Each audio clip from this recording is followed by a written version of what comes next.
All right, so Matt, we went panning for gold the other day, which I thought was fun. We didn't. Yeah, that's crazy. Yeah, we didn't find any gold. We found mostly leverite. It's leverite because you just leave her right there. Yeah. Just leave it right there.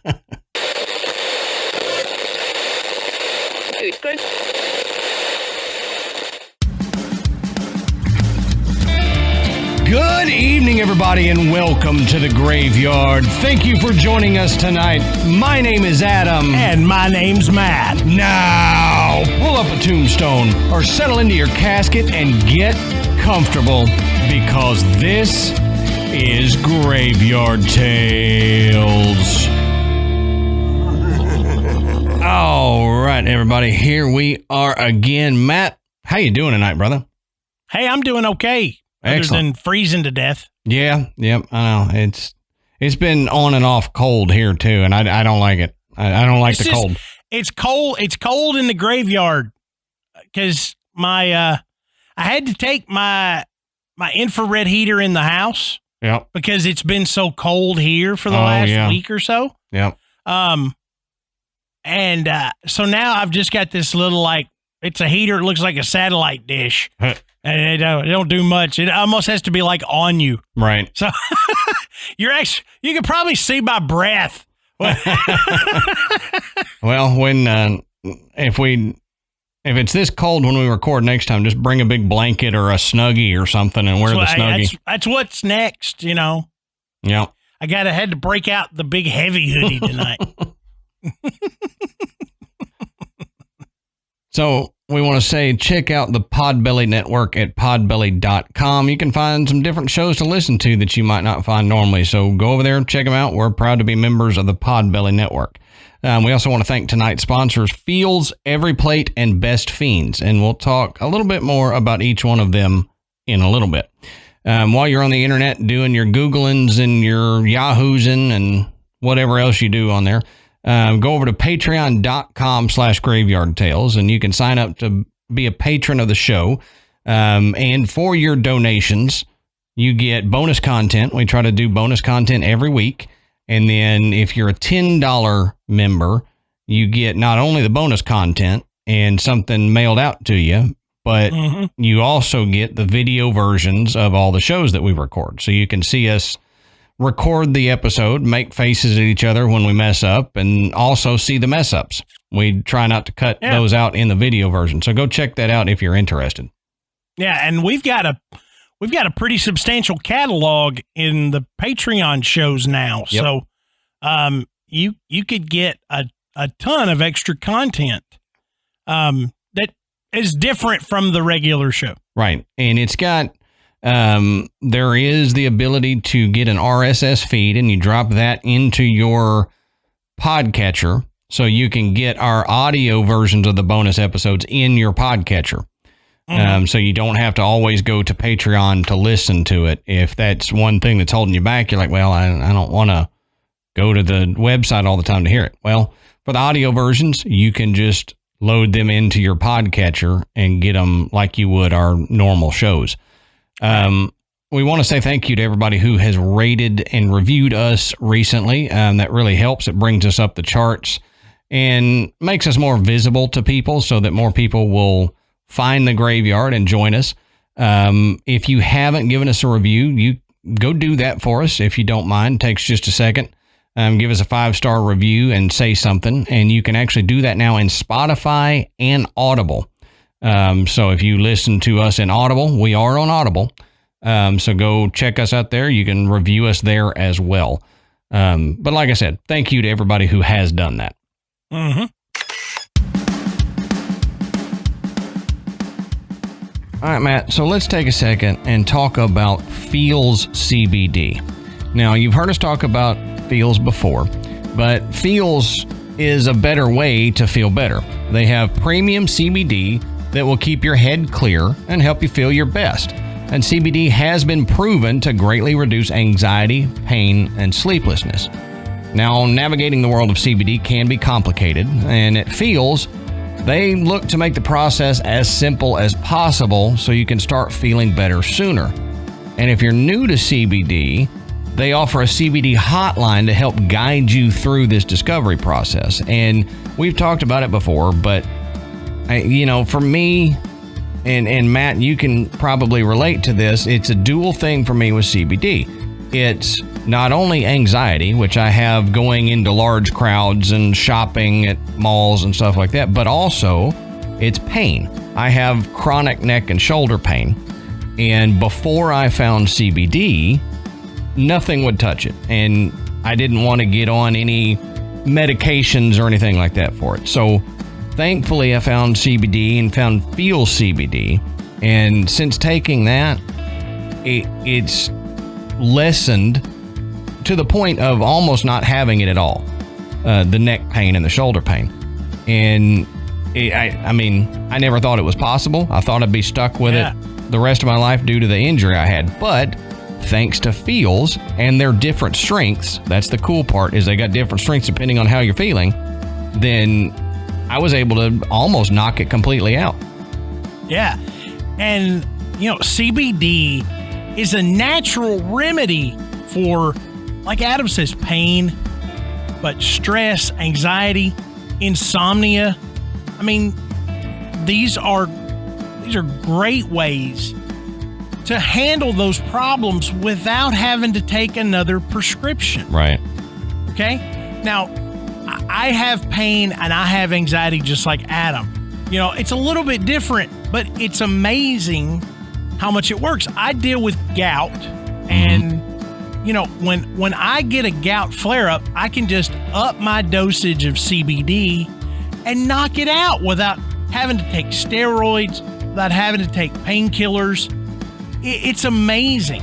You just put a few drops of Feals under your tongue and you feel the difference within minutes. And that's the thing. Adam mentioned the dosing. Finding the right dose is critical. And that's why Feals comes in different strengths and has a hotline that will help you determine what is the best dose for you. I dare you to find another company that does that, that has the hotline. You're not going to find it. You go into a gas station or a supermarket and you're like, oh, I've heard about this CBD stuff, but I have no idea how much to take. You stick with Feals, you know it works, and you know they're going to be able to help you take the right amount to help your problem. Now, joining Feals monthly membership, it makes it so easy because you'll save money on every order and you can pause or cancel at any time. So Graveyard Tales listeners can start feeling better with Feals by becoming a member today. Go to feals.com/grave. That's FEALS.com/grave, GRAVE, and you'll get 50% off your first order plus free shipping. That's right. That's FEALS.com/GRAVE, feals.com/grave. You can become a member and get 50% automatically taken off your first order with free shipping.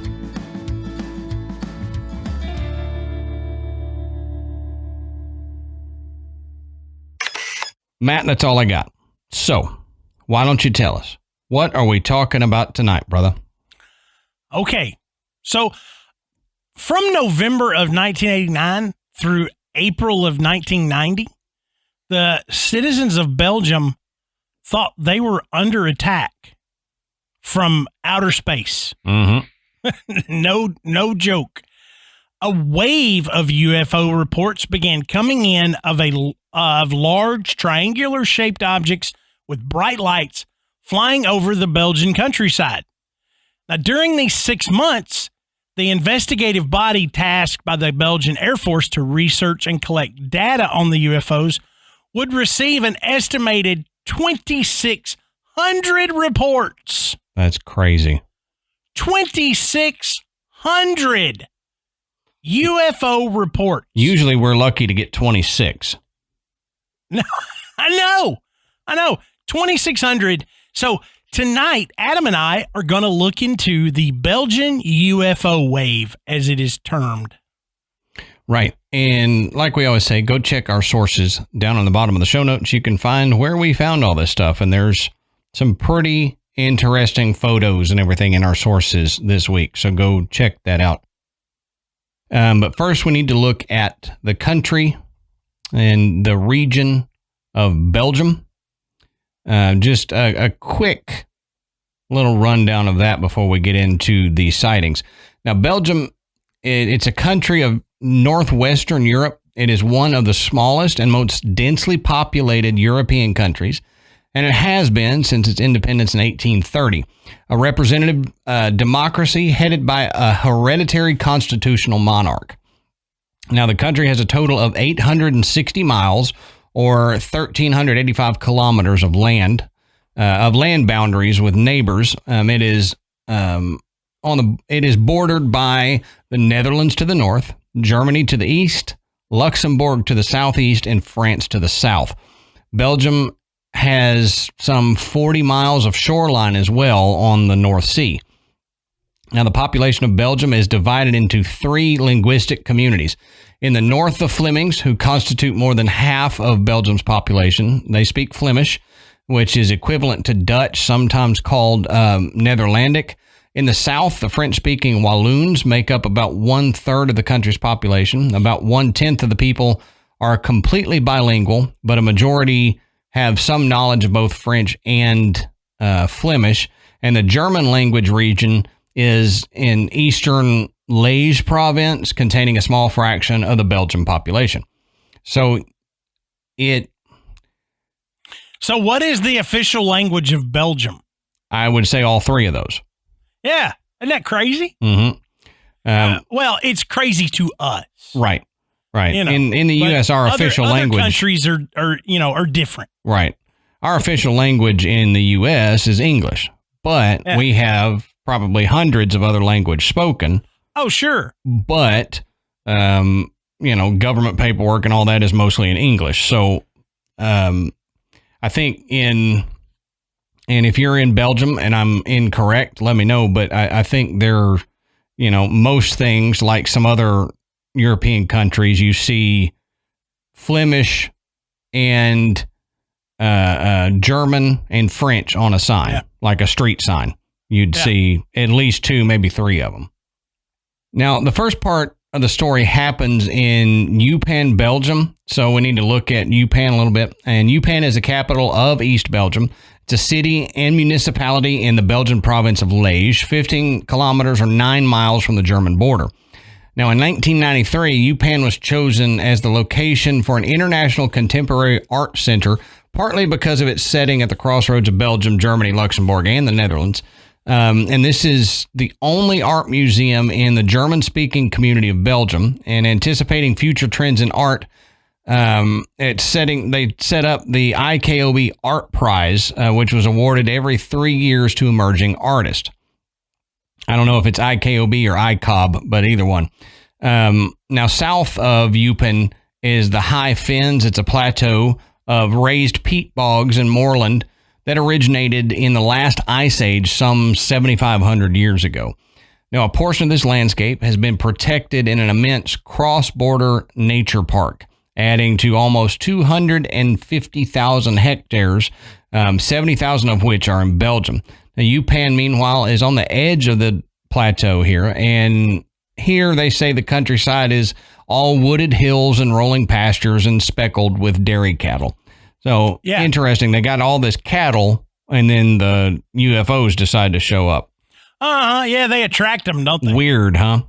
You know what's funny is I learned something. I remember looking at a photo of all these cows on this rolling pasture hills. I mean, just gorgeous. And you're like, that's not in the U.S. I mean, You just kind of know. Yeah. And I'm looking at this picture, and I, in my ignorance, am assuming that I am looking at Switzerland or somewhere. Nope, Belgium. Yep. So this gorgeous rolling countryside with all these cows. I was like, That's got to be Swiss. No, oh no, Belgium. So beautiful area there. Yep. From the pictures I've seen, it's gorgeous. When this all started, you've got an idea now where you are. So it's not like a real urban area where this began. That's important because what we're talking about, these people saw was quite large, and it wasn't going to be mistaken for lights on a skyscraper or planes coming in and out of an airport, anything. It wasn't, because you're kind of out in a rural area. Right. But you've got a lot of, it's like up here, we call it big sky country. You got a lot of sky to look up in and see something like this flying overhead. Mm-hmm. So on November 29th, 1989, just outside of the town of Eupen, the gendarmes, who are the federal police officers, Heinrich Nickel and Hubert von Montague, were on a routine patrol when they saw a field near a road that they described as being lit up like a football field. American football or like soccer football? Yep. Soccer, for all the Americans listening. Under Everybody the else Friday knows night exactly lights. what I'm talking about. Yeah. But they pulled over to the side of the road, and they saw a huge triangular platform with what they called large headlights. And it had one orange pulsating light. Now, they called their dispatcher, a man named Albert Kreutz, but he didn't believe them at first. He thought they were pulling a prank. Now, Nickel and Montague followed the object along the road towards Eupen. Now, they could see it clearly because the lights were really, really bright. Mm-hmm. Now, they said they drove slowly because it appeared that someone was in the object watching them. Okay? So it's one thing to see, a UFO or some type of craft or something flying above you. It's another thing to be able to see it well enough and close enough to actually determine that there might be an individual up there. Yep. We've only heard that once or twice from some of these different stories that we've encountered, that they see individuals in the craft. So that means it has to be close if you can see that. Try seeing somebody in a plane or a helicopter. A helicopter even hovering not far above the ground. If they're a certain distance away, you're not going to see in the helicopter cockpit. Right. Think about how hard it is to see the other driver in a car from a distance. True, yeah. I mean, that's tough. Mm-hmm. But if you're watching the video, the image behind me, this is not a photograph. This is an artist's rendering of what was reported. I thought it was a new hat you figured out. New hat. Matt's got a new triangular hat with lights on it. Everybody come look. It's a new tricorn hat. I'm going to have that. And I'll wear it here with my werewolf belt. There you go. That's a throwback. Way back. Now, like I said, Kreutz, the dispatcher, he didn't believe him at first.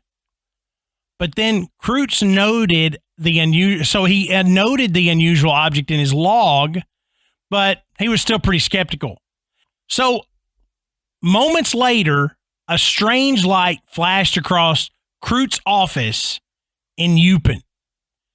And so he saw the object in the distance, but didn't know what it was. But he realized that he had two officers in the field that were reporting seeing some weird object flying, and now he's seeing it out his window. Now, the two officers continued to follow the object into Eupen, and the object then stopped and appeared to be measuring something on the ground. Now, the two men watched the object for 30 minutes. That is an eternity for a UFO sighting. I mean, if somebody told me they saw a UFO for 30 seconds, I'd be like, holy crap. Yeah, right. I can't believe you saw it for that long. we're talking about a half hour here. They were able to follow this thing. And it's an interesting observation to say that they noticed it measuring something. Because didn't they say a light beam came out and came out of tracked, it tracked from one side to the other. So measuring, I mean, I can see where they would get that, but then I also I would say they were looking for something, not that they were measuring something. Well, I think you may be right, but I kind of, when I read this, I took it as, okay, so they're looking back and forth to maybe to see where they could land. Yeah, maybe. They're looking, that's, if the beam goes this far, then it's not going to hit it on this side. If it goes this far, then it won't hit it on that side. This would be a place where we could set this thing down. Sure. Yeah. Or they could have been hunting for something. I mean, either way, they needed to see the ground is what it appeared to these guys. Mm-hmm. But then out of nowhere, another one appeared and began to rise into the sky. So the other object was shaped the same as the first one. It was triangular, but it flew away pretty quickly. Now, after that, Kreutz saw the object again outside of his window, but this time it was much closer. And now he full on believed the two officers. He was like, right. Well, I'm looking at it right outside my window. Now, after that, 6 minutes later, two other gendarmes encountered a similar object in a city which was a few miles north of Eupen. When the men saw the object, they were pretty scared. They thought it was an American aircraft. And a few minutes later, they watched as the craft transformed into a single beam of light and disappeared. So I don't know if it actually changed shape or if it flew off so quickly that it just gave the appearance of a straight beam of light. I would assume that's probably it. That's what I'm thinking. It took off so quick, all the lights on it kind of melded into one. Mm-hmm. Yeah. So all four sightings occurred within less than 20 miles and within 1 hour of each other. 11 other gendarmes and over 100 private citizens came forward the same day describing the same object. And over the next few months, hundreds more witnesses came forward describing a similar triangular object. So we move forward to March of 1990. Okay, another wave of UFO sightings began. And dinner guests reported a strange series of lights in the sky near Brussels. 30 miles away, a NATO tracking station found an unknown object at the same place where the dinner guests saw it. They were unable to identify what kind of aircraft was in the skies over Belgium, so two Belgian Air Force F-16s immediately were sent out to locate the object. Okay? So let's look at this. This is probably the most dramatic of all the events associated with this. Now, they were kind of informally on alert because of all the other UFO reports in the media. So these two fighter planes from Boshoven Air Force Base were sent up when a number of reports from local gendarmes came in saying that odd lights were in the sky that looked like stars but changed color. Controllers on the ground advised the pilots where to go based on sporadic radar contacts. So they were picking this thing up on radar, but not very well. Right. Little blips here and there. Right. Now, the pilots would get intermittent contact with the objects, but they appeared and disappeared, moved up and down too fast, and including appearing to go underground. Now, the objects went from 7,000 feet to 10,000 feet, all the way down to just 500 feet. And they also could accelerate to 990 knots. Now, that's more than the speed of sound. Yeah, 1.5 times or something like that. Yeah.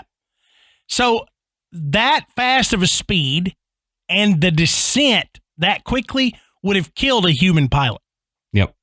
In a normal aircraft, they'd have been dead. Yeah, and strangely, even though this aircraft supposedly broke the sound barrier, no one on the ground reported hearing a sonic boom. Which, have you ever heard a sonic boom, Adam? I have. It's not a mistaken thing. No. You don't. Was that a sonic boom I just heard? No, you know. Yeah, if it's close enough, you know. It's not like a it's like a and it shakes everything around, and there's a big crack before it, like a whack, and then it's crazy. I mean, it's I mean, you know, they don't usually break the sound barrier over like urban areas. No, it's heavily populated areas. You're not gonna you don't see that, but it's actually against the law, I think. It is most areas. But you know, I've been to, you know, plenty of places that were wide open, and you catch a plane that, you know, boom, you know, there it goes, and you're like, holy cow. Yeah. It's kind of cool, actually. Now, the pilots reportedly never saw anything. Okay. All the evidence was recorded on radar. Now, SOBEPS, which was the organization that was charged with investigating this, reported that they obtained radar lock on the target 9 times. The Belgian military only reports 3, but either way, it locked on something. Yeah. So even if it was just once, there was something out there physical for them to be able to lock their radar onto. The other contacts were all found to be the result of well-known atmospheric interference called Bragg scattering. Now, Bragg scattering is described as this. In airspace surveillance radar, this effect becomes more disturbing. Random sequences of inhomogeneities. That's a hard word. Yep. Can't help you with that one. Okay. So random sequences of weird stuff in the air density can produce so-called clear air echoes. And these are referred to as, quote, angels, and can cause false alarms. So essentially what it's saying is these pilots could get radar lock on an air anomaly. And on the radar, they appear as blips with this little tail. So it does appear to be an anomaly because the shape is unfamiliar. But they say for the most part, when they see that, they know that's what's going on. So this is way above my pay grade. Yeah. I don't understand this stuff. I'm sure we have listeners that do and could explain it better. But, you know, all you really need to know is that not all the radar locks that they reported were on an actual physical thing. Yep. You know, they can apparently lock this radar onto these anomalies. It's so far above my pay grade that you said Bragg scattering, and I thought that was when somebody went into a room full of people and just started throwing brags out at people. Like, did you hear I was really good at this? Oh, hey, I can also kick a ball over a freight train. Oh, did you hear that? You know, starts name dropping and all that stuff. Yeah, that's I had lunch today with Samuel L. Jackson. Yeah, that's Bragg scattering to me. So, yeah, scatter them all over the place. Yeah, that's what I have to do. I mean, it increases my cred. You know, you just go in and you say, hey, I do a podcast. People are like, okay, loser. But if you go in and you start throwing out brags of, hey, I met this guy back when back in the day, and I haven't met that guy, then they're like, oh, hey, you're not as stupid as we first thought you were. You know, what's funny is telling people that you have a podcast is almost like, to this point, telling people that you wear shoes. Yeah, pretty much. Really? Yeah, so do I. And my mom has one, and my 8-year-old daughter has. I mean, okay. Yeah, I mean, it's everywhere now. But no, we've been doing it for 5 years. No, yeah, okay. Mm-hmm. Yeah, we've been doing this a minute. No. So then Chief Operations of the Air Staff, General Wilfred D. Brower, who he offered his account to investigative reporter Leslie Keene for her 2010 book, UFOs, Generals, Pilots, and Government Officials Go on Record. Quite a title. Mm-hmm. He said his initial belief was that the American military must have been testing some sort of experimental aircraft over his country. Now, he went as far as to file inquiries with the U.S. Embassy in Brussels, prompting the Americans to create a memo which was titled Belgium and the UFO Issue. It sounds like a Hardy Boys mystery. It does. It really does. I thought you were going to say the memo was they created a memo. Don't tell the Belgians about our plane. Yeah. I mean, it was just basically like, how are we gonna word this? Yeah, just say it's Belgium and the UFO thing. Yeah, and a UFO issue. That works. Yeah. But that memo confirmed that, quote, no United States Air Force stealth aircrafts were operating in the area during the periods in question, unquote. Did it, though? Well, I was going to say, or you think they're just going to come up and go, yeah, we had some experimental aircraft flying around. And the embassy asked them, and they're like, yeah. It's like, we were ordered to secrecy about our top secret Black Ops planes, but we'll tell you. Yeah, I mean, I've learned enough from watching movies that if I'm ever in trouble in another country, going to the embassy is not going to help. No. I mean, well, look, in a movie, every time somebody gets in trouble in another country, they're like, oh, we got to get to the embassy. Well, that's base in this enormous game of hide and seek or something. I'm like, it's not, you watch enough movies, you realize that's not going to help. They're going to be waiting for you there because they think you're dumb enough to actually go there. Yeah, right. Yeah, they can't do anything once you get inside the gate, but they won't let you get inside the gate. That's the problem. Right. You got to be Jason Bourne to get past them and into the embassy. Yeah, you better learn to pole vault. Yeah, right. Or fly or hitch a ride on one of these UFOs or something. Yeah.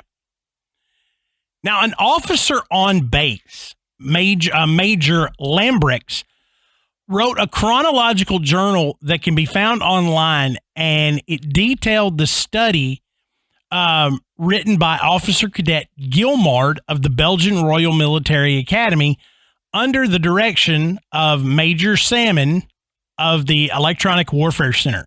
Did you get all that? All the titles and names and stuff? I think I did. So anyway, Lambrix wrote this chronological journal, and Officer Cadet Gilmard wrote a detailed study of the UFOs under the direction of this Major Salmon of the, or it could be Salmon. I'm just so geared to say Salmon, of the Electronic Warfare Center. Right. So the Gilmard Salmon report is classified, and no skeptical researchers were ever able to obtain a copy. But we do know that it found angel echoes, which I discussed earlier, to be the only interesting thing in the air that night, because Meeson included bits from it in his second edition of the Sobeps book. So this gets better. This is where it gets weird, okay? So you've got all these reports, that we're going to have this detailed study about the UFOs. We're going to write a chronological journal of all of the sightings and everything. And then you're going to have this Gilmard Salmon report that's going to come out and go, there wasn't anything but angel echoes. That was it. There was nothing else. All of these people saw nothing else. Right. There was nothing else there. Didn't that Gilmard guy have a TV show or something, the Gilmard Girls? Oh, yeah. I love that show. Yeah, great. Angels, the Gilmard's angel echoes and stuff. It was... Gilmard Angels. He was like a Belgian millionaire. Yeah. That had these 3 female spies that he would send on missions, Right. He called each one of them Echo. That was a call sign. Yeah. So they were the Echo Angels. Yeah.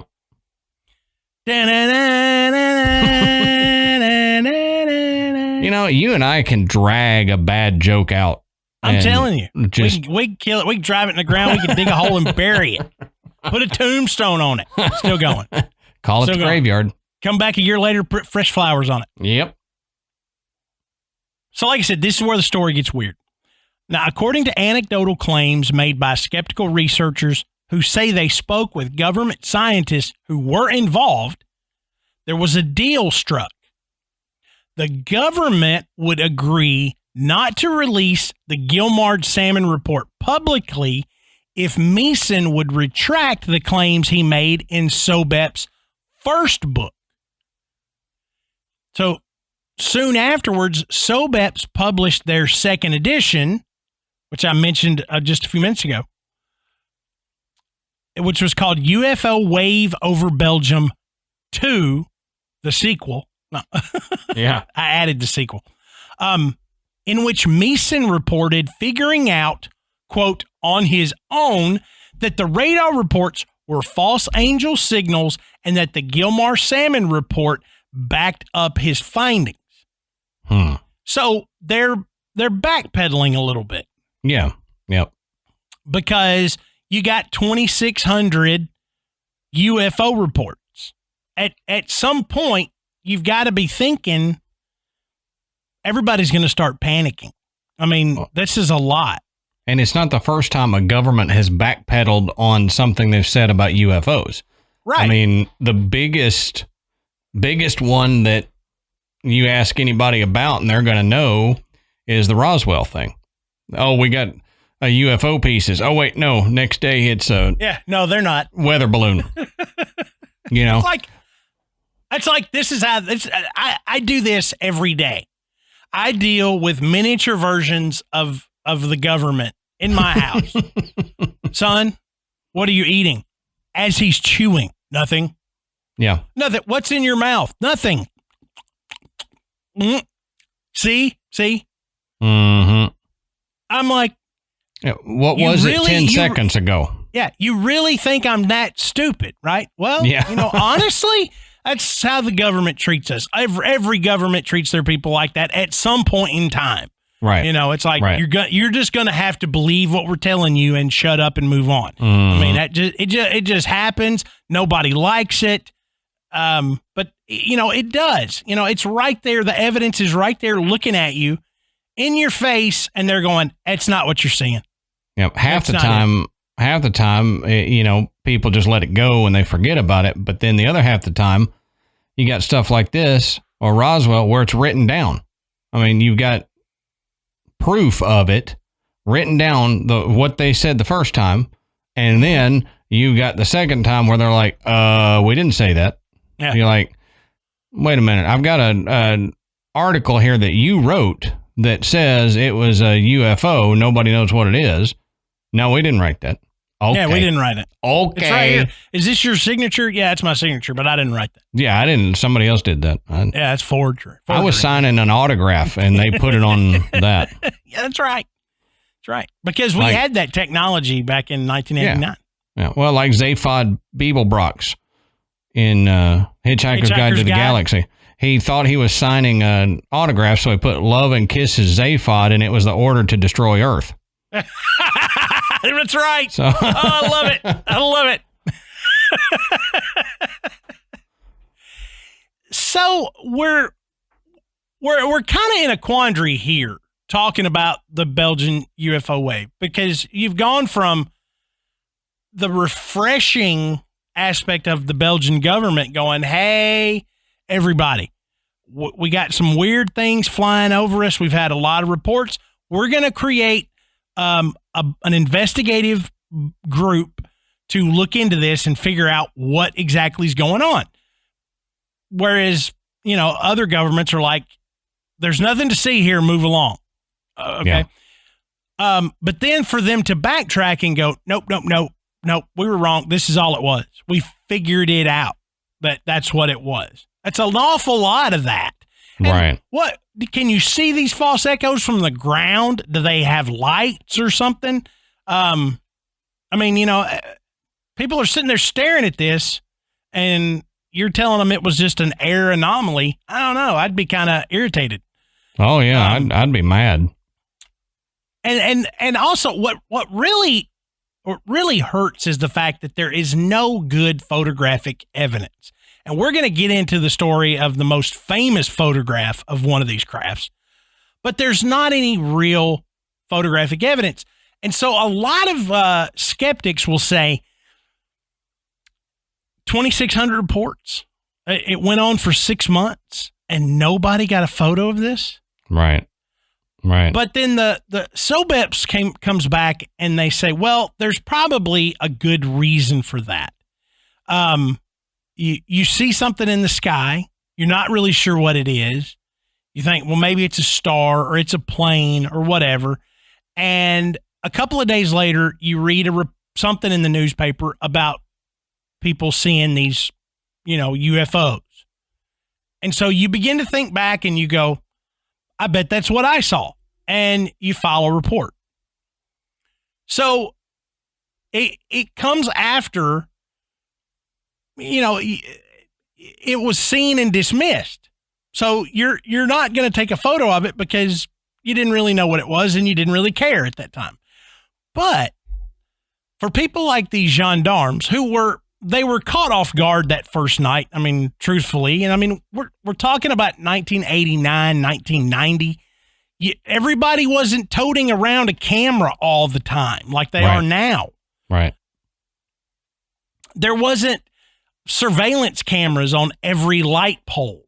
Mm-hmm. It wasn't there. People just didn't do that. Now, were there people running around with cameras, standing out in the Belgian countryside, hoping one of these things would fly over the top of them so they could get a picture of it? I'm sure there were. Yep. But nobody got a decent one. So that it works against this story for the people that are really gung-ho about this is exactly what happened. There were all these UFOs over Belgium during these 6 months. For sure, without a doubt, not having any kind of photograph, it hurts it. But I don't think it completely dismisses it. No, because the people that want the photographic evidence are the ones that say you can't trust eyewitness accounts. Okay, I'll give you that. If you got one person telling you something, then you can say, okay, I kind of believe you, I kind of don't, because maybe you did, your brain twisted something, whatever. I'll give you that. However, you got hundreds of sightings described as the exact same thing. Mm. And a lot of times with the gendarmerie, they were in pairs, seeing the thing as two people seeing the same thing at the same time. Yeah. And describing it the exact same way. So I put more credence in this than I would just a solo observation of it, because it's so many describing the exact same thing. And if they were all just making it up, it would vary so much more widely than it does. Yeah, I agree.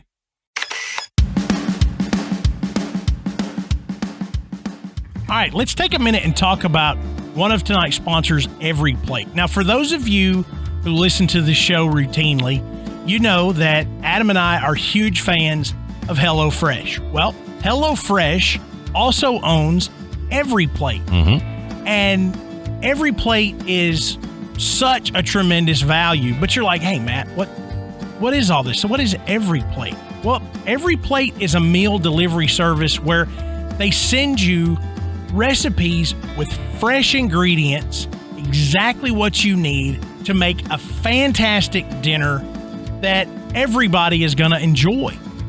And you not only get great food, you get a great value, and that's why Every Plate is America's best value meal kit. So, as I said, Every Plate delivers pre-portioned ingredients, and that's important because you don't wind up with a lot of waste. And that recipe cards are easy to follow, and they come right to your door. So you can spend less time prepping and cooking and spend more time enjoying great food. That's right. And while most meal kits come with a premium price tag, Every Plate offers tasty dinners that won't break the bank. Even at full price, Every Plate is 50% cheaper than grocery shopping, making it easy to save money. And that's a big thing, Matt. You and I have talked about that. I hate grocery shopping. Oh, yeah, and it's the worst. When we don't have Every Plate coming or something like that, then we're going once, sometimes twice a week. I mean, you're lucky if you only go once a week. You've planned it out, figured it out. But for most of us, we go several times a week. You don't have to worry about that with Every Plate because you just pick the meals that you want and they send them to your door and everything's right there. You just put it in the fridge, and then when you're ready to make it, pull it out and start making it. And you and I have talked a lot, Matt, about our kids. Our kids love doing these meals with us. Oh, yeah, absolutely. Because not only do they know it's going to be a good meal and it's something they're going to like, but they also get a hand in helping. Because one of the biggest problems with having kids help you is watching them to make sure they get the right amount of salt or sage or whatever in the meal. Well, Every Plate, they just open the packet and put it in there, or they have the right amount right there. You don't have to worry. You just say, put that in there and mix it, and they can do it. And it's great. They feel better about the meal after that. Yeah. And, one of the things that I can't stand is you find a recipe that you want to try, and there's always one or two ingredients that you're not going to have on hand. Mm-hmm. And it's probably something that you're not going to use, like a specific seasoning or something like that you're going to have to buy for one recipe, and it's going to sit in your cupboard forever. With Every Plate, you're going to get that ingredient that you need, and you're going to get the amount that you need for that particular recipe. So there's no waste. Yep. There's none of that where you're like 2 years later you go, why did we buy this whatever? This Canooner sauce. It's old now. We got to pitch it out. Well, we've wasted that product and the money. Every Plate, you don't got to worry about that. Exactly. And with Every Plate, you can choose between 17 recipes that change each week. You can swap proteins, veggies, and sides to your liking, which, I mean, you're basically picking your whole meal that way. You just pick your meal, and then they'll send it to you, and it's great. Now, if you want to try Every Plate, and you want to get on this Every Plate boat like Matt and I, all you got to do is go to everyplate.com and enter our code Graveyard179, and you'll get each meal at $1.79 per meal. That's right. Graveyard tells listeners can get started with Every Plate for just $1.79 per meal by going to everyplate.com and entering our promo code Graveyard179. That's GRAVEYARD 179. And you can find out why Every Plate is America's #1 value meal kit.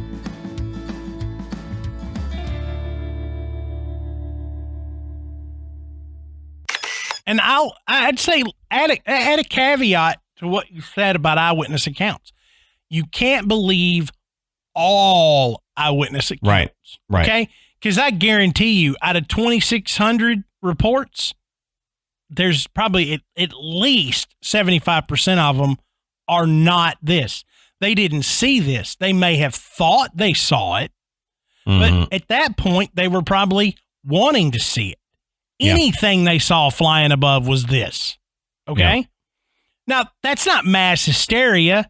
That's just, that's Me Tooism. I want to be there. I want to see it. What is that over there? Right. That's got to be it. Look, it's too far away, but look at it. That doesn't look like a plane to you, does it, George? Yeah. I can just hear that conversation happening, or whatever a common name in Belgium would be. But So I would say the majority of those reports, you could probably just wash away. Mm-hmm. And to be completely honest with you, as far as this story goes, you could take everything that happened after November 29th and you could chuck it in a river.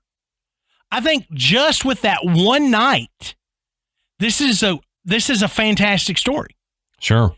Because like you said, we're talking about pairs of gendarmes, police officers, federal police officers who all reported the same thing within an hour of one another. Right. Okay. These are not going to be people that are going to do this. And even though their dispatcher may have thought they were pulling a prank, you know, he quickly figured out, no, they're seeing something. I don't know what it is. Yep. But what they're describing, I just saw pass by my window twice. Okay. Mm-hmm. So one person seeing the same thing twice, two people seeing the same thing and reporting the same thing. I tend to believe that. Now, again, I don't know what they saw, but I believe they saw something. And I believe they saw something that was triangular shaped and had bright lights. I mean, that's pretty hard to, I mean, it's not like it was some weird shape they couldn't describe. So I think they saw something. Right. We don't know what. And I don't know what all these other citizens saw, but I would say the reports that the citizens gave from November 29th are probably of the exact same thing that these police officers saw. Probably so. But like you said, you'll have to throw some of those reports out, because just like in missing person investigation, okay, they put out a bulletin that they're looking for a woman that she's 5'8", blonde hair, blue eyes, whatever. Call this number if you have seen her. They can get hundreds of calls, and they have to go investigate all of these, but 99 out of 100 of them was not this person that they're looking for.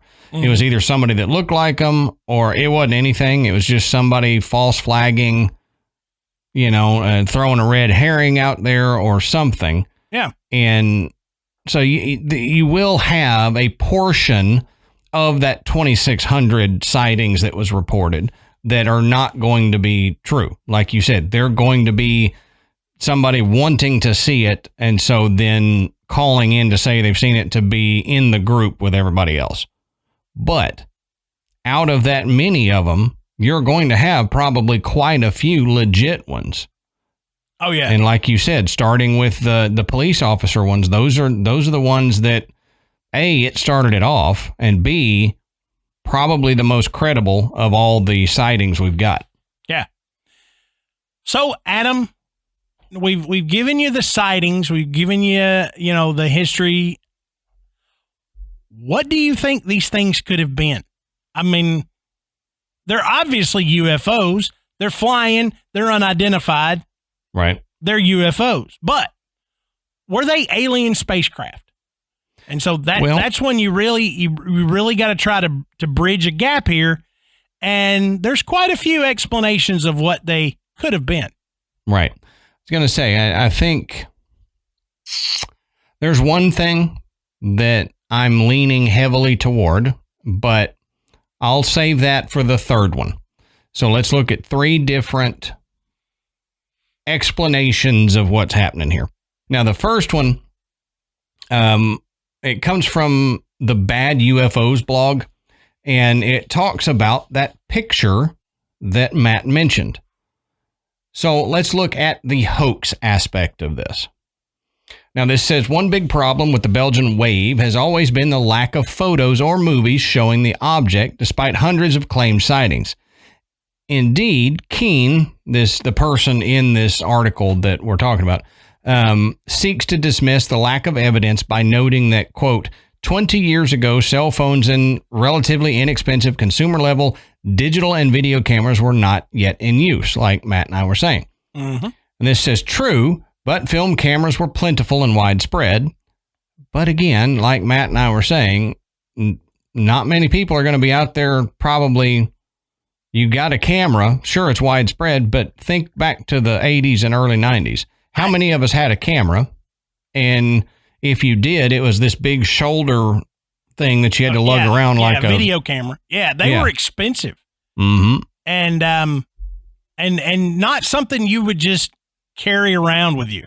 Exactly. But even like a little point and shoot 35 millimeter camera, you didn't necessarily always carry that with you. No, because they were expensive and you didn't want to take it in your car and drop it or something. And you had to have film. And most of the time you took a camera when you thought, I'm going to be taking these pictures. You know, right. I'm going to a party. I'm going, you know, to do something. I'm going to want to take some photographs of this. So you take your camera. If you're just out and about, you don't necessarily have a camera with you. Not then. I didn't know anybody that carried a camera with them all the time. No. Unless, you know, they were like a photographer. Sure. But I mean, I mean, there is some legitimacy as to why there is not a ton of photo and video evidence. Right. They were widespread, but it wasn't common to keep them on you. Now, this goes on to say that indeed only one photo claiming to show this supposed triangular craft has ever been seen. It was said to have been taken in Petit Rachon, Belgium, in April 1990 by a 20-year-old man known only as Patrick, although it was not released until 4 months later. The Belgium UFO investigative group SOBEPS investigated the photo and found it to be authentic. So did many other experts, Keene writes. Yeah. And Patrick at first only showed this picture to one other person, which was his best friend, SpongeBob. Yeah, right. Right. Now, there's a quote from Keene. It says, a team under the direction of Professor Mark Archeroy discovered that a triangular shape became visible when overexposing the slide. After that, the original color slide was further analyzed by Francois Louange, specialist in satellite imagery with French National Space Research Center, CNES, Dr. Richard Haynes, former senior scientist with NASA, and finally Professor Andre Marion, doctor in nuclear physics and professor at the University of Paris Sud, and also with CNES, end quote. Now, UFO skeptics have long supplied reasons why this photo is not credible. For one thing, it shows nothing in the background to allow its size or distance to be ascertained. It could as easily be a tiny model seen close up as a giant hovering craft. In the 1990s, the Belgian skeptic Win van Ertek showed that the photo could easily be reproduced using a small model. In a recent issue of Tim Prentice's Webzine Sunlight, an article by Roger Packway notes several inconsistencies about the photo. Now we have a confession. The Belgian news organization RTL is reporting that the hoaxer has given his, quote, mea culpa and now lifts the veil. The reporter interviewed this Patrick guy in his home where he showed them many slides and prints. The news report says, quote, the UFO of Petit Rachon is not a spaceship from a distant galaxy, but a panel of painted styrofoam with 3 spots affixed. Quote, one has managed to fool the whole world with a silly model made of styrofoam. So, the Patrick guy who had the photo originally apparently came out and said that his photo was faked, which a lot of people thought from the beginning. But that is one photo, and it's the one photo. Yeah, it's the one photo we have. The one piece of evidence you got, you find out was a hoax, 30 years later. Yeah. But is he out there with a styrofoam triangle lighting up fields with it for the police to think, you know what I mean? So just because that one photo is fake, to me, it doesn't negate the sightings of these officers. Right. Yeah, they saw something. Mm-hmm. Yeah, just didn't get a photo. Then he created this after the description of what these police officers saw. Right. So that photograph came out in just before the March 1990 wave of sightings. So it was just about a month. It was like February of 1990 was when that photo was released. So you could potentially say that March 1990 time frame, which was the last big wave of sightings, was influenced by that photo. Yeah. But only to a degree. Sure. Yeah. I mean, you may see something up there and make an assumption that what you're seeing is the same triangular craft that was seen back in November, but now you've got something in your head. You've got an image in your head, and you're gonna want to believe it more. Sure. But I'm sure, just like we said with the other ones, some people actually saw something legit. Other people just thought they did.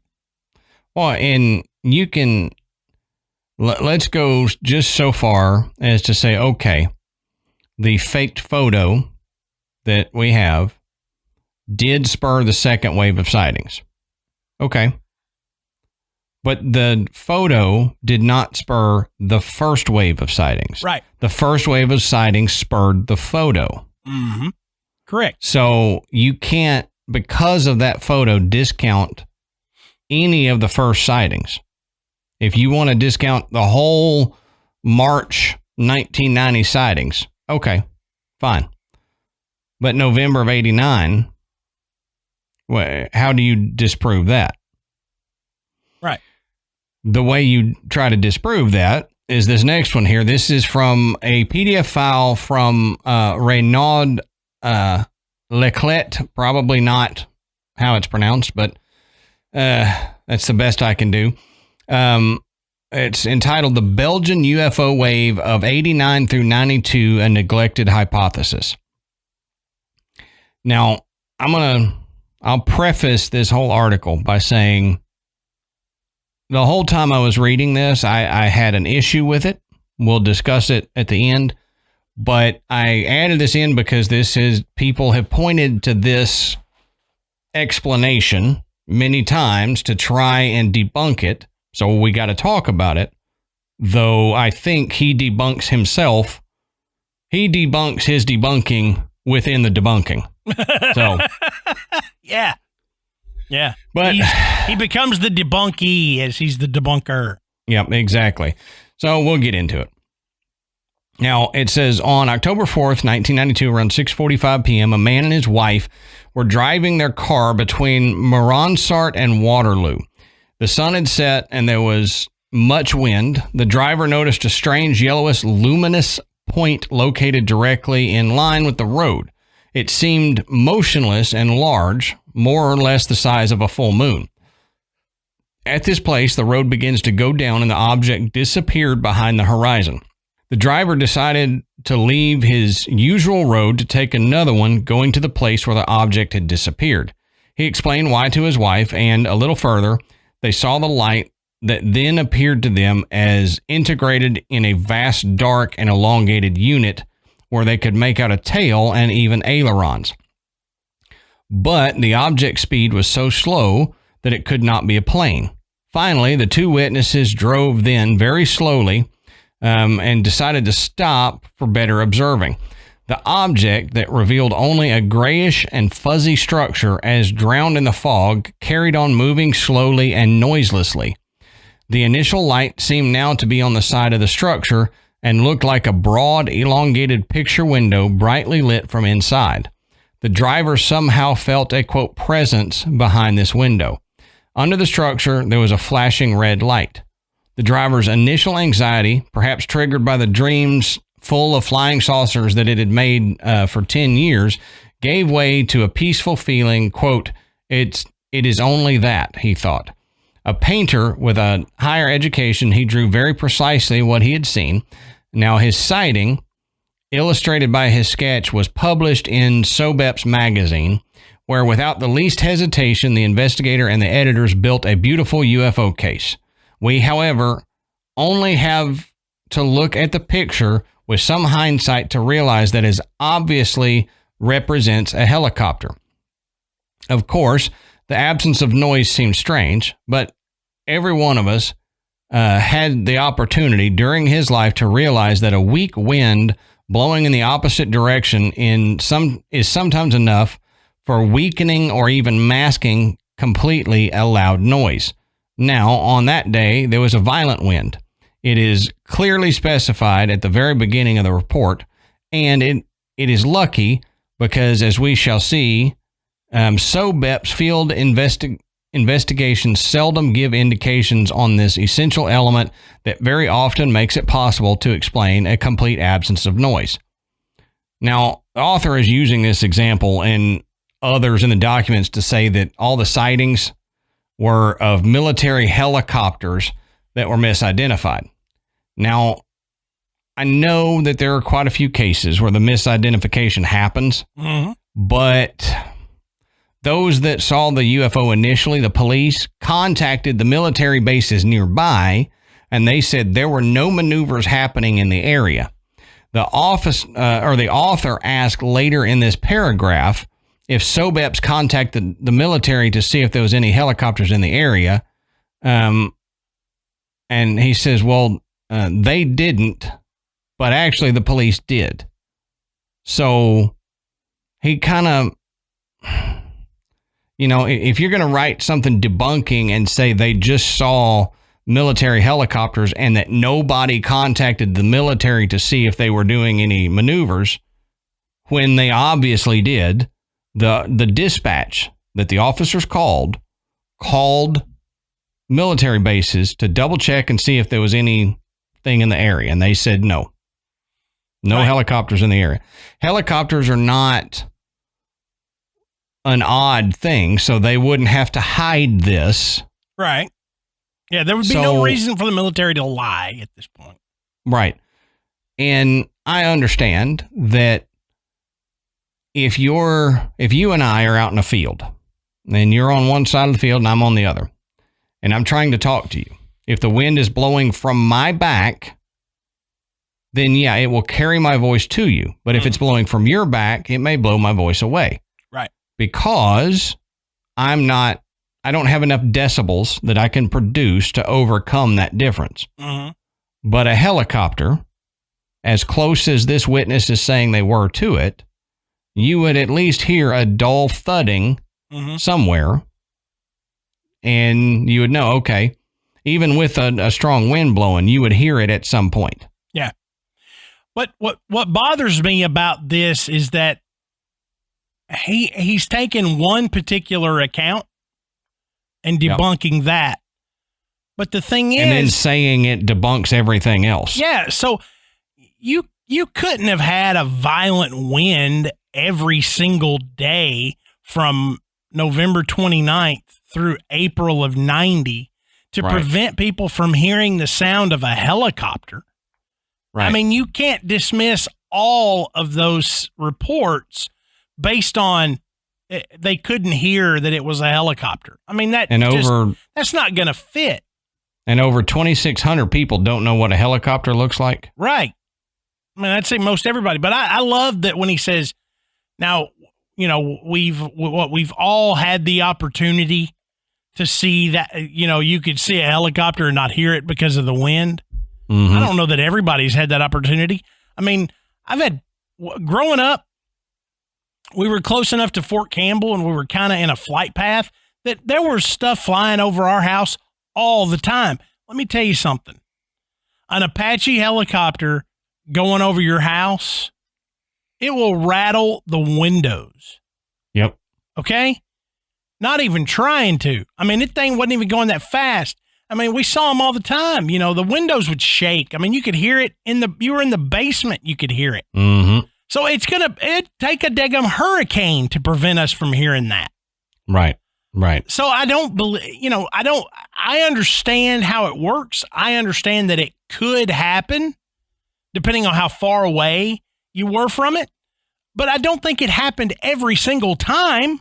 Right. That's the thing. He's taking a SOBEPS report from 92 and then saying that this explains exactly what happened in November of 89 and March and April of 90. Yeah. When none of that was described, what he's describing wasn't what they described in 89 and 90. But this is pointed to it, and he's using that one instance to debunk all the rest. Yeah. And other articles make mention that the night of November 29th was a clear night. So it wasn't like real cloudy or stormy or anything. It was just a regular night. So the officers were going to be able to see whatever it was fairly well. And hear anything. And that's the thing. It didn't make a lot of noise. It was fairly silent. Mm-hmm. So, again, I mean, if it was a helicopter and on a calm, clear night, you're going to hear it. Yep. If any aircraft like that, you're going to hear it. Right. Now, I don't believe that all witnesses saw a helicopter and misidentified it, obviously. But I do want to take number 3 here and touch on something that it could have been that was not a UFO. And that's the TR-3B. If you know what the TR-3B is, you just went, oh, hey, yeah. Or I've been thinking that the whole time when you described it. Yeah. Especially our military guys that listen to the show, they're going, it sounds like this. Right. So let's look at the TR-3B. And I've known about this for several years, but there's a few things in here that I didn't know that I'll talk about at the end. Now the first part is from military.com, and it says it doesn't exist officially, but it uses high-pressured mercury accelerated by nuclear energy to produce a plasma that creates a field of anti-gravity around the ship. Conventional thrusters located at the tips of the craft allow it to perform all manner of rapid high-speed maneuvers along all 3 axes. Interestingly, the plasma generated also reduces radar signatures significantly, so it'll be almost invisible on a radar and remain undetected. This literally means that it can go to any country it likes without being detected by air traffic control and air defense systems. Yep. So this is what it is. That's how it got into Belgium without being detected. And what shape is it, Adam? All right, so it's a giant black triangle with 3 lights, one on each tip, and sometimes one in the center. Yeah. So just exactly like we've been talking about. Just just exactly like the witnesses saw. Almost identical. Yep. Basically, that thing in the picture behind Matt's head is what we're talking about. This is it. Yeah, behind us. It's what it looks like. Now, this next little bit comes from the Event Chronicle. Go check the link in the sources for the Event Chronicle website, because there's some cool pictures and video on there that you're going to want to see. I'll post one of the pictures on Patreon when it comes up to this episode. But it says the TR-3B is codenamed Astra. The Tactical Reconnaissance TR-3B first operational flight was in the early 90s.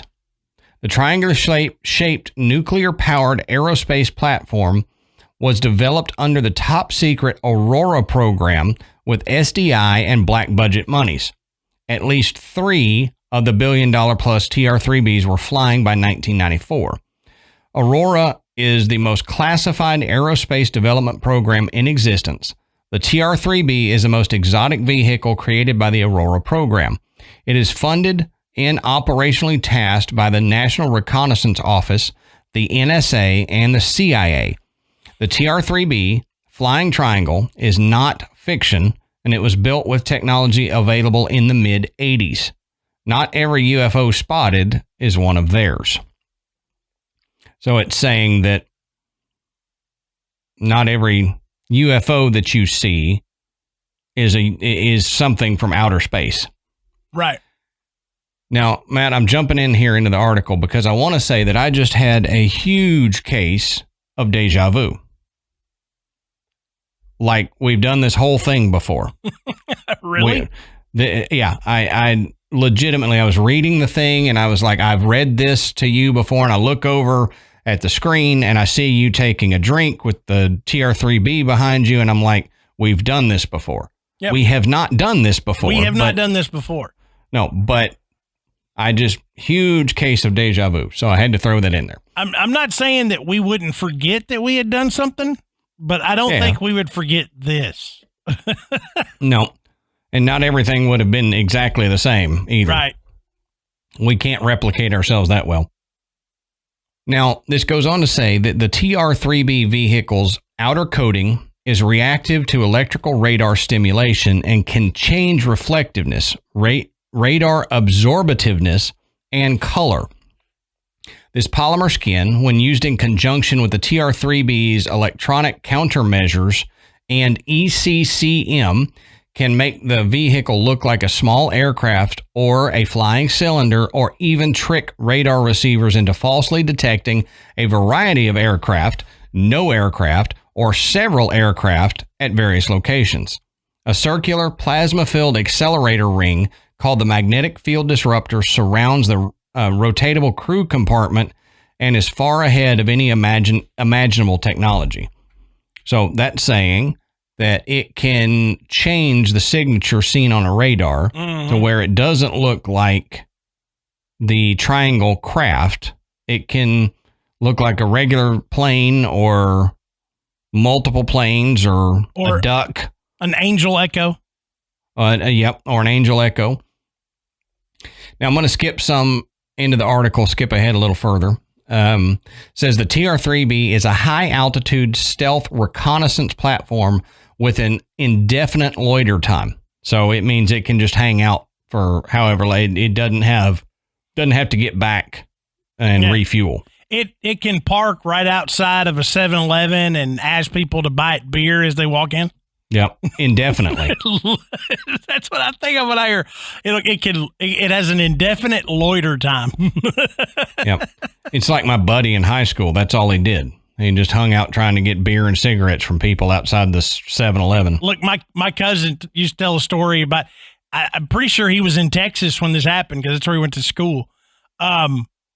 He said there was a sign at a convenience store that said, no loitering. And then in parentheses underneath it, it said, standing around. Yeah. For all you people that don't know what loitering means. Because you didn't go to school, so you were loitering here, so you didn't learn what loitering meant. So standing around. That sounds about right. Now, so it's got an indefinite loiter time, and it says once you get it up there at speed, it doesn't take much propulsion to maintain altitude.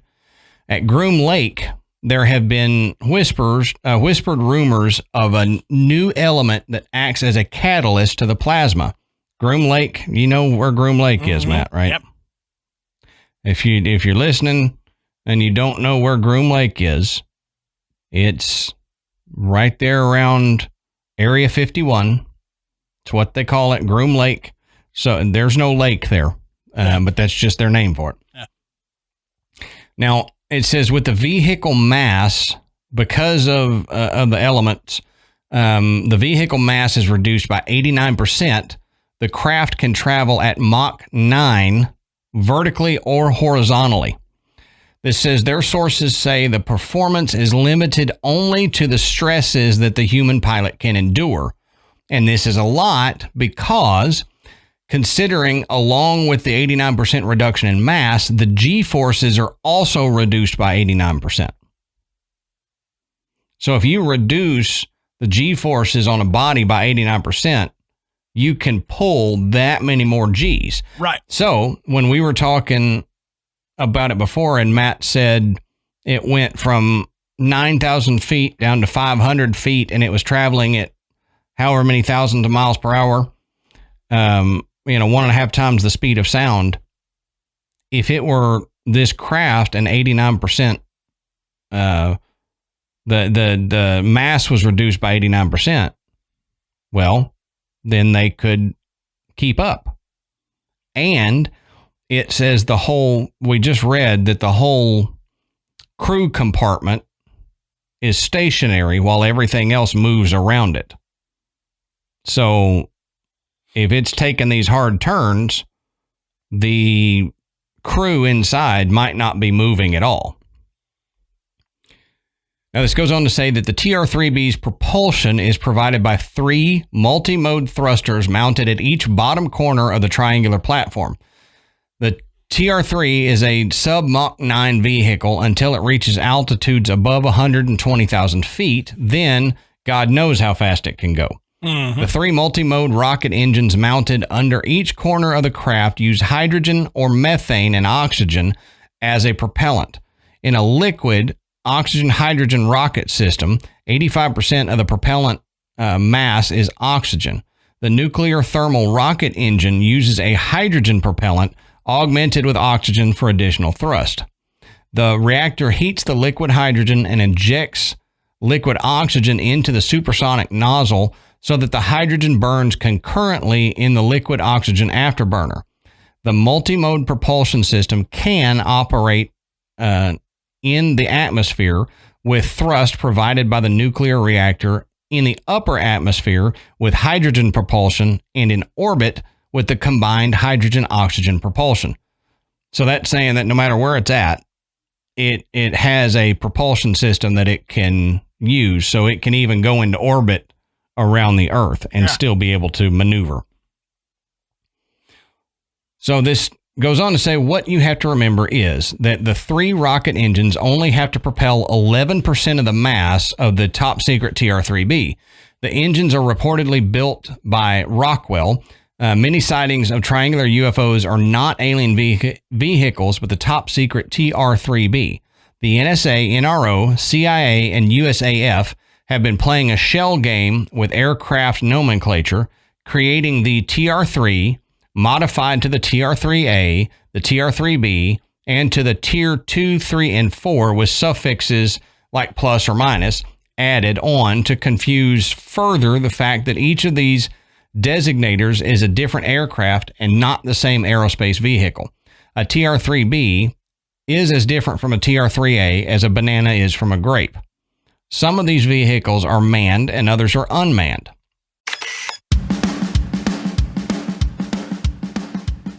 All right, Matt, so it's February, and in February, you're always wanting to treat the person that you love, right? It's the month of love and candy and giving to your significant other. Well, here's the thing. You deserve just as much love as they do. And one of the best ways you can treat yourself is by taking a mental spa day and playing Best Fiends.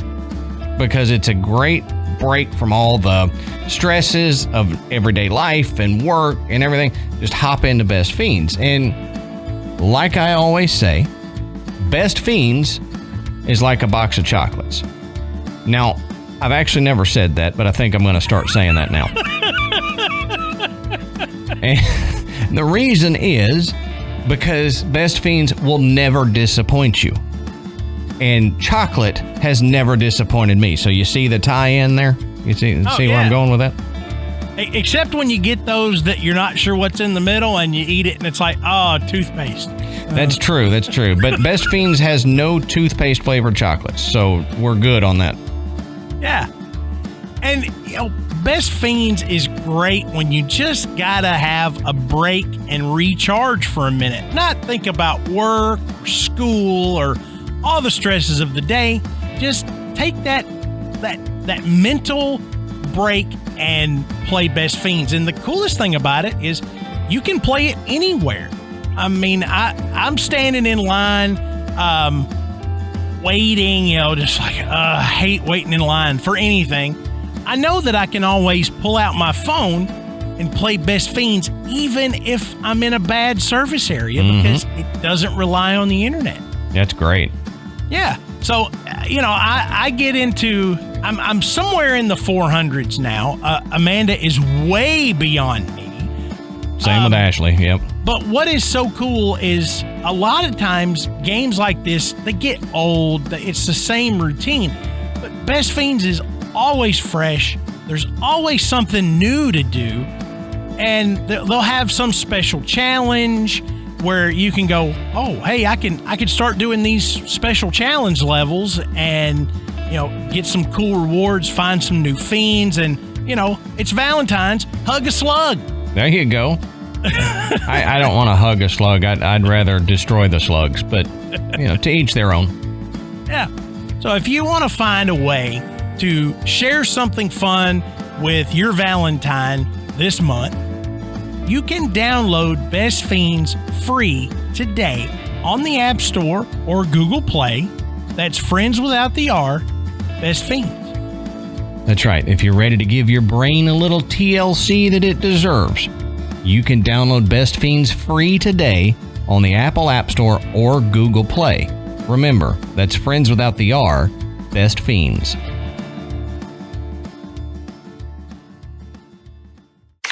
It all becomes apparent in Belgium, where after frequent sightings of flying lights and mid-air near-miss by UFOs, at one point, Belgian Air Force, anxious to identify the origin of the phenomena, authorized F-16 scrambles under the condition that the visual observations on the ground were confirmed by the local police and detection on the radar. One of the consequences of such a decision was that on the 31st of March, 1990, at 0:05 hour, so that would be 12:05, two F-16s were scrambled from Beauvais Air Base and guided towards the radar contacts. A total of 9 interception attempts have been made that night. On 6 occasions, the pilots established a lock-on with the air interception radar. Lock-on distances varied between 5 and 8 nautical miles. On all occasions, targets varied speed and altitude very quickly, and break locks occurred after 10 to 60 seconds. Speeds varied between 150 and 1,010 knots. On 3 occasions, both F-16s registered simultaneous lock-ons with the same parameters. The two F-16s were flying approximately 2 nautical miles apart. Owing to the night conditions, no visual contact could be established by either of the F-16 pilots. So that's a lot to take in. But it's basically, and I've got a schematic for it, and that's the schematic that I'll put in Patreon. But it's the one I showed you before we started, Matt. And apparently there is a patent now publicly out there for the TR-3B aircraft. It's something that UFO investigators and researchers have been talking about for at least a decade, maybe many decades. Right. As to an explanation for some of these UFOs. So you may have heard researchers talking about it for many years, but apparently now it's come out that, yep, it exists and the military does have it. So my question then, Matt, is, do you lean as much to the thought that it could have been a TR-3B in Belgian airspace in 89? And obviously the U.S. military, CIA, and all that is going to say, no, we don't have anything there because brand new and they're testing it out and they wanted to see if they could get it in Belgian airspace. Belgium, not an enemy of the United States, so it's not going to create a world war by sneaking into a military area that are our enemies, our foes, right? And then they find out, oh, that's the U.S. If they had found out it was us, it's Belgium. I mean, probably yell at us for not telling them we're doing maneuvers there, but it's not going to start a war like it would if we went somewhere else. Right. So it's a safe spot to test this out to see if they can get in and under radar and all that. What are your thoughts on that? I'm leaning to, I think this is highly, highly possible. Yeah. Honestly, my thoughts is I don't care because both stories are incredible. Right. Okay. Right. If you're the rah-rah UFO guy, then do what I recommend. Take November 30th on and just wipe it clean and stick with one particular date where 11 police officers, over 100 citizens, and a dispatcher all saw the same thing. Okay? Right. There has been nothing that's been able to debunk that particular night. Okay? There's no way to say, although they didn't see that, that's not what they saw. I mean, anybody saying that, that's all they're doing is they're saying it. There's no evidence for or against other than eyewitness accounts of federal police officers. Okay? You end up like the helicopter guy trying to debunk it with a helicopter. And to me, a federal police officer is more likely to recognize a helicopter than anybody else. Okay? Because I bet most of these guys were in the military at some point. Probably, yep. But let's just say, okay, it's not really a alien spacecraft. It's this TR-3B. Well, how freaking cool is that? No joke, yeah. That we actually developed technology for a craft that could fly this way. Yeah, anti-gravity technology. Yeah, anti-gravity technology, anti-radar technology. The thing can go into orbit. Okay? I mean, that is phenomenal. Also very dangerous. Okay? Oh, yeah. I mean, that's dangerous technology to have. This is the kind of technology people die over. Okay? But, because again, I mean, we were making jokes earlier, but this kind of fits.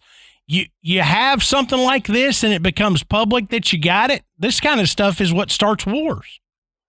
Yep. Yep. You've developed this kind of plane? Well, we find out you're flying it anywhere around us. We're going to attack. We're going to assume that is an offensive maneuver. Because, I mean, this would be like the ultimate spy plane. If you outfit it with weaponry, I mean, it's the surprise attack. Why have any other planes? Just have this. Yep. You fly around, do all these maneuvers that regular planes cannot do. That's why I said, why not go to Belgium if you're testing it? Don't test it in a hostile environment. Right. Test it in one of our sister countries that isn't going to take it as a threat from us. Right. I mean, yeah, because you could say all day, oh, well, we can't detect it on American radar. Yeah, well, you're trying. Exactly. Well, let's test it on somebody unsuspecting. Who are we gonna pick? What about Belgium? Okay, why not? They're good folks. They ain't got nothing against us. So here we go. And I mean, it's as legitimate as anything else. I mean, we've got, now of course, seeing the schematics, it looks really cool. It is a flipping triangle, for crying out loud. But that doesn't necessarily mean that it actually exists. Right. The patent kind of points to the fact that it existed, and that more of them may exist. Or theoretically existed at the very least. But I'm kind of confused. Since when does the military go, we're going to patent this so nobody else can make it? What? Yeah, wait, right. Why? Is there somebody else? I mean, then, no.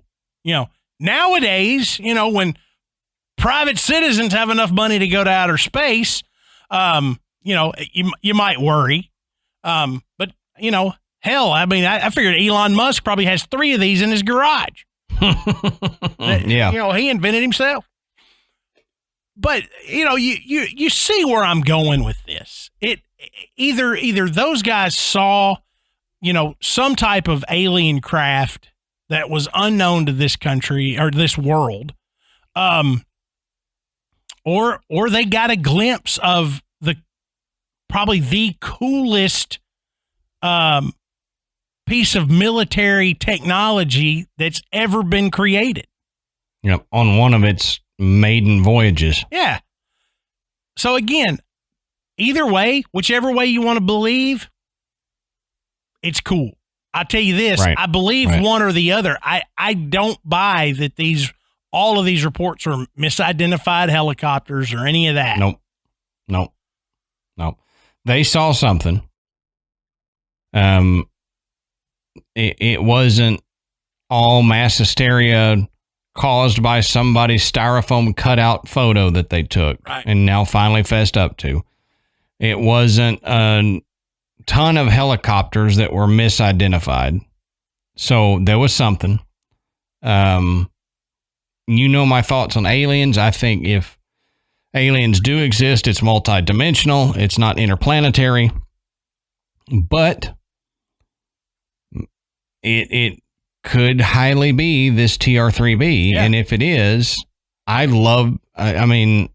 scary as it is, I love the thought that we have this technology. Yeah. And as much as what this ship can do, why not? It goes between dimensions. Yeah, there you go. Okay. There you go. Sold. How much are they? That's just a software upgrade that Elon is actually working on. Yeah. He's creating the Tesla add-on for the TR-3B to make it interdimensional. That's right. Yeah, as long as you're able to get Wi-Fi, you can get the update. And it has a dance mode too, so you hit that and it dances with lights flashing and so the lights all start moving, bouncing around, turning different party colors. Mode. Yeah, it's party mode. So obviously we don't know what the hell this is or what happened. So what do you guys think it is? Do you think it's the top secret TR-3B aircraft? Do you believe that maybe it was an alien craft of some type? Do you believe it's helicopters? If you tell me you believe it's helicopters, then I'm probably not going to talk to you for a day or two. Right. But he needs a cooling off period if you tell him that. But what You're what getting do you, the what Matt do you Silence guys, treatment. What do you guys think? Do you believe these officers? I believe that they saw something. It's just a matter of what you think maybe they saw.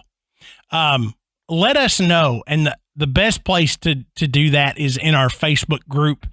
What, Adam, you told me where are we at 7,000? Over 7,000 members of the graveyard right now. That's phenomenal. It is a safe space to share your stories, your experiences, your ideas, your thoughts, your jokes. No one is going to pick and poke and make fun of you. Everybody just wants to hear cool stories. And if you've got a really cool idea about how this is, we had a listener today post something about that mythical creatures existed, centuries ago, and we see the evidence of them today in regular people. I saw that. Loved That's cool. What an interesting theory. Something that neither Adam nor I have ever come up with. I love it. Those are the type of things that you can see as a member of the graveyard. And while you're doing that, slide over to our website. It is graveyardpodcast.com. And there you can find links to purchase Graveyard Tales merchandise. You can listen to the show, and you can become a patron that we mentioned at the top of the show. Thank you to everyone who has donated to Graveyard Tales. Oh, yeah. Don't forget to rate and review us on iTunes. It brings us up the charts. It makes it easier for people to find the show, and it brings more people into the graveyard. So, until next time, we'll save you a seat in the graveyard. See you soon.